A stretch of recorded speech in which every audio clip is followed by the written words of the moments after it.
Habari za wakati huu tena ndugu mtazamaji wa SQF TV, lakini pia na wewe unayetusikiliza moja kwa moja kupitia SQF Radio.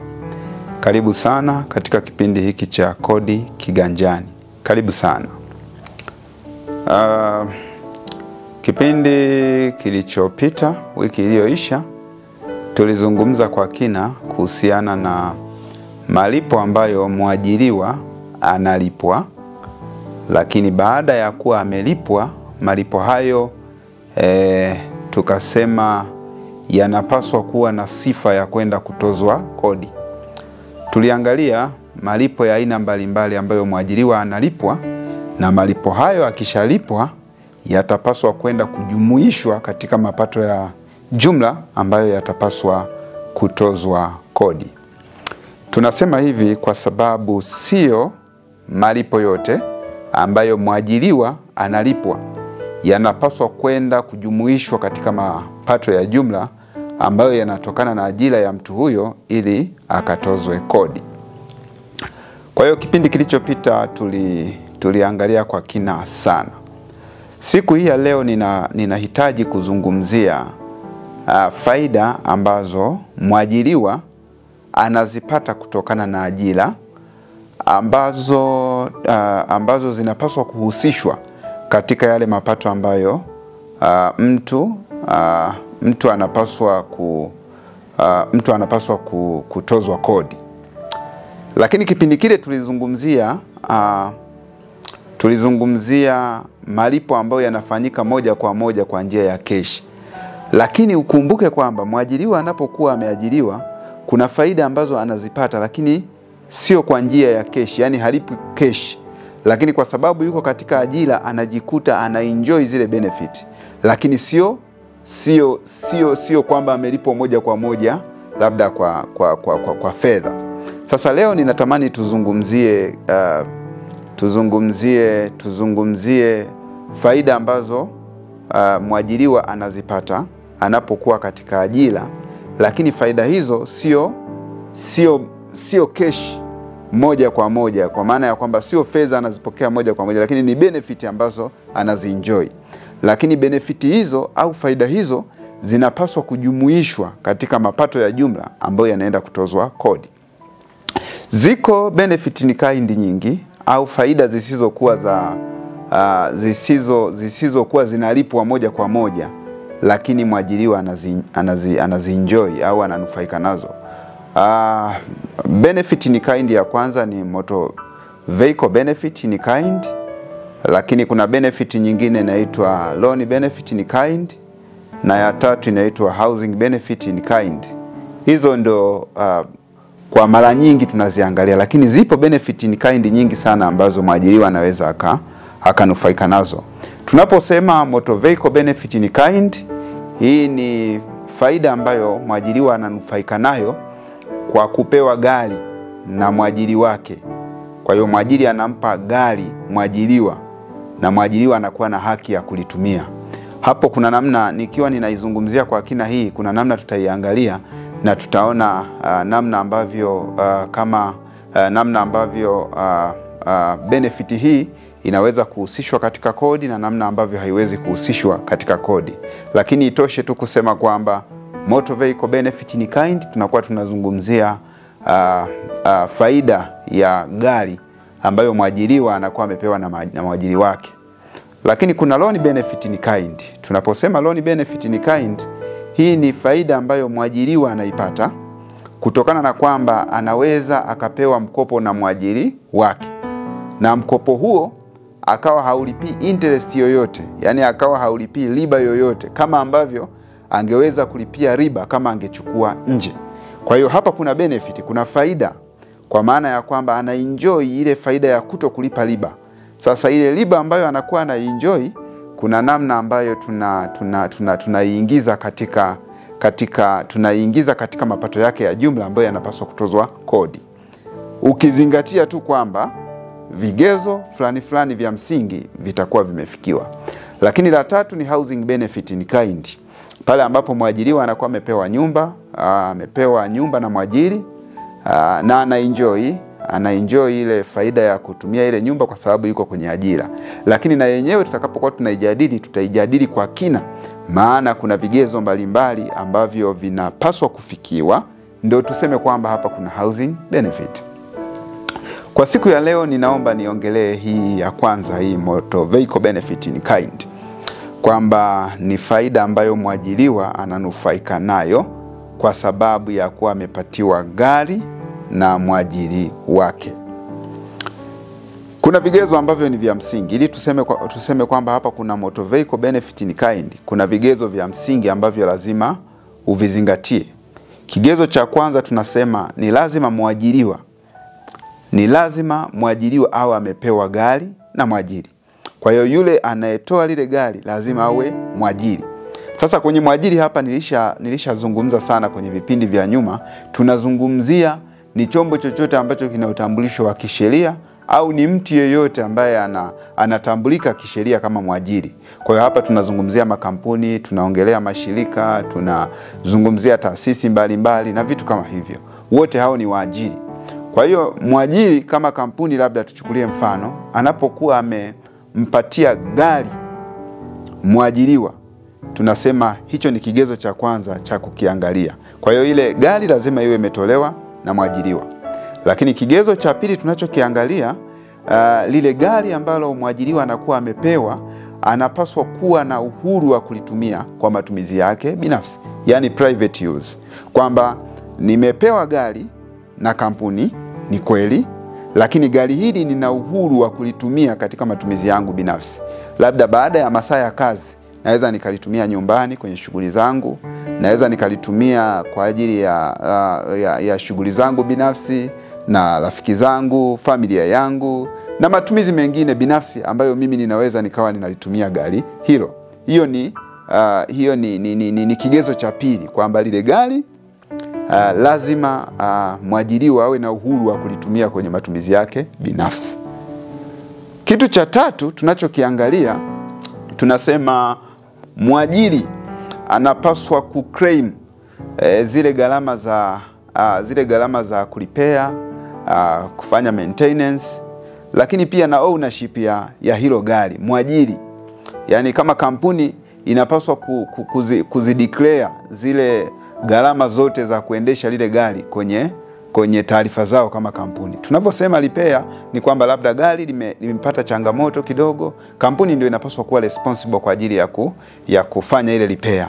Na katika gharama zao za repair labda za mwisho wa mwaka watasema tulitumia gharama fulani kwa ajili ya kulipea gari. Lakini maintenance ni zile gharama ambazo zinahusika kulifanya lile gari liendelee kuwa kwenye namna nzuri, lisiharibike, lisipatwe na changamoto mbalimbali. Kwa gharama zote ambazo zinatolewa na kampuni kwa ajili ya kulimaintain hilo gari liendelee kukaa kwenye mazingira ya kawaida, tunaziita ni maintenance cost. Lakini kingine hapo, lazima kampuni claim ownership ya hilo gari, kwamba hilo gari lazima liwe linamilikiwa na kampuni. Na kampuni kwenye vitabu vyake vya account, kwenye vitabu vyake vya account lazima iseme kwamba tuna gari aina fulani, ambayo gari hiyo ukienda kuangalia ndio unakuta inatumika na huyo mwajiriwa. Kwa hiyo kwa hali ya kawaida, kama kampuni itasema kwamba nina gari aina fulani na zile cost zake za repair na maintenance zote wanazideclare kwenye vitabu vyao vya account, ni dhahiri tu kusema kwamba lazima pia hiyo kampuni itakuwa ina claim depreciation charge, ile thamani ya uchakavu wa gari hilo kwa kila mwaka wa mapato. Kwa hiyo kunapokuwa na hizo vigezo hivyo vitatu, tunasema kuna motor vehicle benefit in kind, kwamba kuna faida ambayo mwajiriwa anaipata kutokana na kutumia gari analopewa na kampuni. Kiufupi nimezungumza tu kwamba ili tuweze kusema hapa kuna benefit ambayo mwajiriwa anaenjoy, kuna faida ambayo mwajiriwa anaenjoy kwa kutumia gari, lazima uzingatie mambo makubwa matatu. Jambo la kwanza, lazima gari iwe imetolewa na mwajiri. Hasa itategemeana ni nani amekuajiri, lakini lazima hiyo gari iwe imetolewa na mwajiri. Cha pili ni lazima hilo gari mwajiriwa awe analitumia kwa matumizi binafsi. Pamoja na kwamba anaweza akawa anatumia katika matumizi ya ofisi, lakini awe na ule uwezo pia na ile haki ya kulitumia kwenye matumizi binafsi. Na cha tatu, ni lazima mwajiri awe na ile haki ya kuziclaim zile gharama za kulipea, gharama za kufanya maintenance, na gharama za na ule umiliki wa hilo gari. Kwa hiyo kunapokuwa na hayo mambo matatu, tunasema kwamba hapa kuna motor vehicle benefit in kind. Sasa tutaenda kuangalia ni kiasi gani cha thamani kinapaswa kwenda kuingizwa katika mapato ya jumla ambayo yanapaswa kutozwa kodi. Hiyo tutaangalia hapo baadaye. Lakini kuna kitu cha pekee sana hapa ambacho ni cha msingi pia kukiangalia. Kuna wakati inaweza ikajitokeza mwajiriwa, employee, mwajiriwa ana gari lake. Lakini kampuni inachangia zile running cost za ile gari ili yeye aweze kuitumia kwenye shughuli za kiofisi. Yaani inatokea mimi Masunga nina gari langu, lakini kampuni ambayo ninafanyia kazi inanichangia au inanipa zile gharama kwa ajili ya kuliendesha gari langu. Sasa running cost zipo nyingi, labda fuel, repair, maintenance. Yani kuna gharama ambazo kampuni inaziingia ili kunifanya mimi niendelee kulitumia hilo gari langu. Sasa kwenye kesi kama hiyo, inapojitokeza mazingira kama hayo, ni vizuri zaidi ku maintain logbook ambayo itakuwa na uwezo wa kuainisha kuainisha kwamba ni kwa extent ipi gari hili linatumika kwenye matumizi binafsi na kwa extent ipi gari hili linatumika kwa matumizi ya kiofisi. Kwa hiyo ni lazima tuainishe, tuweze kujua ni kwa asilimia ngapi gari hili linatumika kwenye matumizi binafsi na ni kwa asilimia ngapi gari hili linatumika kwenye matumizi ya kiofisi. Tukisha establish hiyo apportionment ya kugundua kwamba labda katika matumizi ya kiofisi ni asilimia fulani na matumizi binafsi ni kiasi gani, tutaenda tuangalie ile gharama nzima ambayo kampuni imeinka kama running cost ya hiyo gari. Tutaangalia ile gharama na tutaigawanya kwa ratio. Sasa gharama zile zitakazoangukia kwa upande wa matumizi ya kiofisi, hizo hazitatozwa kodi kwa sababu ni gharama tu zitakuwa ni kama gharama tu za kuendesha kampuni. Lakini zile gharama ambazo zitaangukia kwenye upande wa matumizi binafsi, hizo lazima tuzichaji kwa sababu inatafsiriwa ni kama kampuni imetoa fedha kwa ajili ya kumfanya mwajiriwa aenjoy ile faida ya kutumia gari. Kwa hiyo ile portion au ile asilimia ambayo itaangukia kwenye matumizi binafsi, hiyo lazima itatozwa kodi.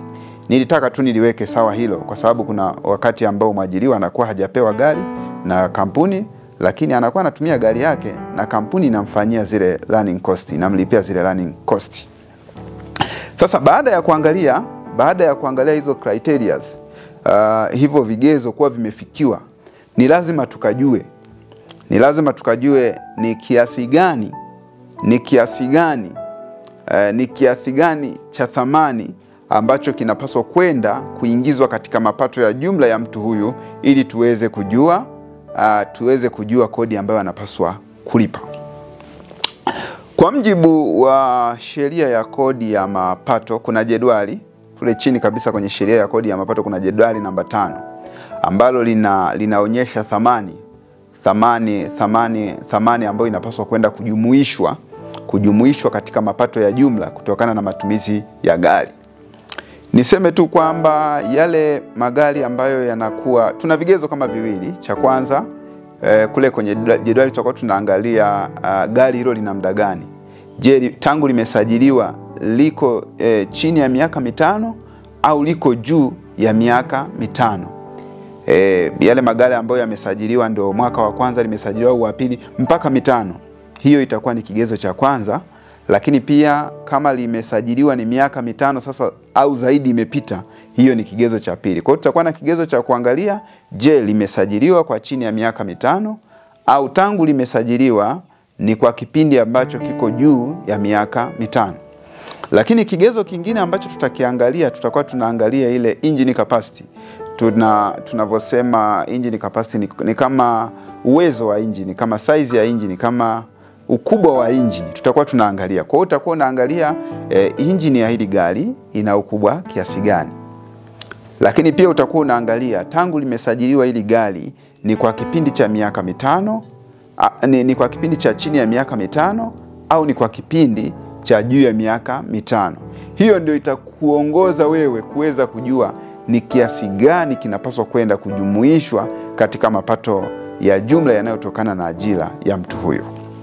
Jedwali limeeleza vizuri kabisa kwamba kwa yale magari ambayo yanakuwa na engine capacity chini ya cc 1000, yale magari ambayo yanakuwa na uwezo wa engine chini ya cc 1000 na gari hilo likawa limesajiliwa kwa kipindi ambacho kiko chini ya miaka 5, hapo thamani ambayo itapaswa kwenda kuingizwa kule ni 250,000.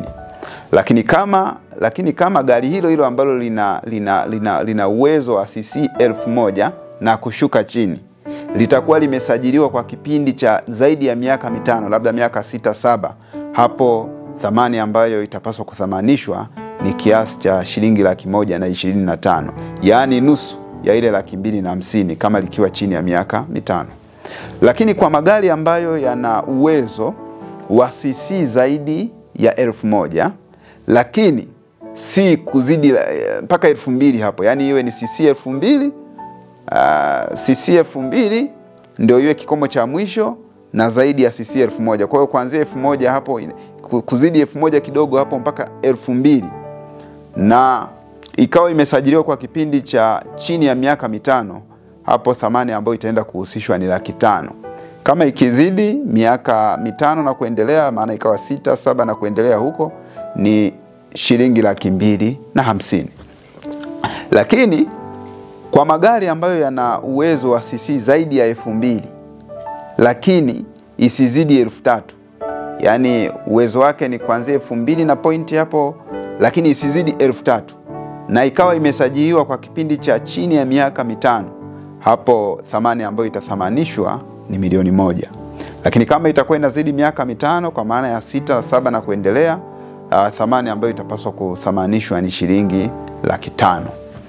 Kwa magari yote ambayo yatakuwa na uwezo wa zaidi ya cc 3000, magari yote ambayo yatakuwa na uwezo wa zaidi ya cc 3000 na likawa limesajiliwa kwa kipindi ambacho kiko chini ya miaka 5, thamani ambayo itapaswa kuchukuliwa ni shilingi 1,000,000 na 500,000. Lakini kama itakuwa ni zaidi ya miaka 5, thamani ambayo itapaswa kuchukuliwa ni shilingi 750,000. Ikumbuke kwamba thamani hizi ambazo tunazizungumzia hapa kwenye jedwali ni kwa mwaka. Kwa unapokuwa unachukua, unatafuta ile motor vehicle benefit in kind ambayo mtu atakuwa na enjoy, thamani ambayo utapaswa kuichukua hapo, hiyo itakuwa ni ya mwaka. Kama utakuwa unatafuta kwa kipindi labda cha mwezi, itabidi ugawanye kwa 12, kwa sababu hizi gharama ziko per annum, ziko kwa mwaka. Kwa hiyo hivyo ndivyo ambavyo tunaweza tukaiangalia motor vehicle benefit ambayo mtu anaenjoy kama sehemu ya kuwa kwenye ajira. Nichukulie mfano kuliweka hili sawa. Labda unaweza ukakuta Mr. Masunga anafanya kazi kwenye kampuni ABC, na kampuni ABC imempatia gari Mr. Masunga ambalo hili gari lina uwezo wa cc 2500. Lina uwezo wa cc 2500. Mr. Masunga alipewa gari hili Januari 2024, wakati tunaanza mwaka kabisa wa 2024, mwanzoni kabisa pale Mr. Masunga akawa amepewa hilo gari ambalo lina uwezo wa cc 3500. Na Mr. Masunga akawa analitumia lile gari kwa maana ya matumizi ya kiofisi, lakini pia analitumia kwa matumizi yake binafsi. ana uwezo wa kulitumia alikuwa na uwezo wa kulitumia kwa matumizi yake binafsi kadiri alivyokuwa na uwezo wa kujisikia. Na hata hivyo, hili gari ambalo Mr. Masunga alipewa mwaka 2024 lilikuwa limenunuliwa labda 2022 au 2023. Kwa hiyo limesajiliwa, usajili wake unasoma mwaka 2023. Sasa katika scenario kama hiyo tunapokuja kuangalia ni kiasi gani ambacho kitajumuishwa katika mapato ya jumla ya Mr. Masunga ya mwaka huo wa 2024, ni vizuri kuangalia. Cha kwanza, kama tulivyosema, CC ni 3500. Kwa hiyo inaangukia katika lile jedwali, katika ile kriteria ya mwisho kabisa kwenye lile jedwali la 5. Yaani ile ambayo inasema ni kwa zaidi ya CC 3000. Kwa hiyo 3500 ni zaidi ya CC 3000. Halafu utakuja uangalie limesajiliwa lini. Je, ni kwa kipindi cha chini ya miaka 5 au ni kwa kipindi cha juu ya miaka 5? Tumesema hili gari ambalo Mr. Masunga alipewa 2024 lilinunuliwa na kusajiliwa mwaka wa 2023. Kwa hiyo ukiangalia huo mwaka wa 2023 ni mwaka wa kwanza, 2024 ndio linaenda mwaka wa pili. Kwa hiyo ni kama mwaka mmoja tu tangu limesajiliwa lile gari. Kwa hiyo ni kwenye kipindi ambacho kiko chini ya miaka 5. Kwa hiyo ukienda pale kwenye jedwali ukaangalia CC 3500, zenu ukaangalia kipindi kiko chini ya miaka 5, utakuta thamani pale ni 1,500,000. Kwa hiyo kwa mwaka wa mapato wa 2024, motor vehicle benefit in kind ambayo Mr. Masunga alienjoy kama sehemu ya kutumia gari la kampuni ilikuwa ni 1,500,000. Hiyo ndio itapaswa kuingizwa katika mapato yangu yanayotokana na ajira. Ikumbuke tu kwamba hayo yote tumeyazungumza kwa maana ya kwamba zile kriteria zote zimefikiwa. Hata ile kriteria ya 3 hiyo imefikiwa, kwamba kampuni ambayo imempa gari Mr. Masunga ina uwezo wa kuclaim zile repair, maintenance na ownership ya lile gari. Kwa hivyo ndivyo ambavyo ndugu mtazamaji na msikilizaji tunavyoweza kutafuta kiasi ambacho kinapaswa kujumuishwa kwenye mapato ya jumla ya mtu ambayo yanatokana na ajira. Mara nyingi katika uhalisia wa kila siku wengi hatukutani na hili, lakini sababu inayopelekea ni kwamba staff, Mamlaka ya Mapato Tanzania bado ina wafanyakazi wachache sana ukilinganisha na jamii ya watu wanaopaswa kuwafanyia kazi. Yaani makampuni ni mengi sana, watu walioajiriwa ni wengi sana, kiasi kwamba staff ambao wameajiriwa na Mamlaka ya Mapato ya Tanzania hawawezi kuwafikia wote.